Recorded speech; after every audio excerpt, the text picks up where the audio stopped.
A lot of people think, and this is more true today than it was 20 years ago, but I believe the statement was still true 20 years ago in a lot of ways. If you go through a period in your life where like, oh, I just got to only focus on work, and then you just kind of not hang out with people, or some people get married and then they have a kid and they just kind of can't hang out with many people anymore, or then all of a sudden become single. And you're like, oh, a lot of people believe, and my experience has been more young people, I think, because the gaming culture of like, oh, I suck at social skills. I suck at connecting. I need to level up my skills before I get out and do that. That is not true. That is a lie. Children go out of their way and talk to people, and they are bad at it. They're bad at it because they're kids. They're bad at everything, right? They are, but they get out there and do it because there's a natural urge to want to. Well, most kids, not all. Let's not put blanket statements here.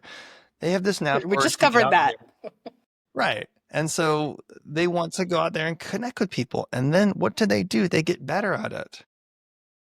Social engagements, when you are out of social environments, you don't lose the ability. They may atrophy, but it's like a mental muscle. It can be strengthened. It's not that some people are, yes, some people might have more talent, just like in a lot of things. They might be whether nature, nurture doesn't matter, but it's still a skill to work at. It is your responsibility not to level it up before you go out there and do it, but withstand the social awkwardness.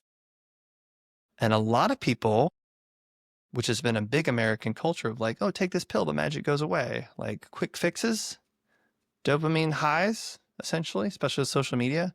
I don't like pain, don't way. I love that expression of like, if you want a hard life, do easy things. If you want an easier life, do hard things. That doesn't apply to everything, but it applies to this situation of like getting outside your comfort zone and withstanding going to a meet. I remember I going to a meetup a couple months ago. It was awkward as hell. I'm pretty good at social skills.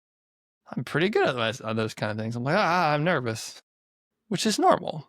But then what happened is I started talking to someone, like usually it's the host, not always, but I'm like, oh, hey, how you doing? You're connecting.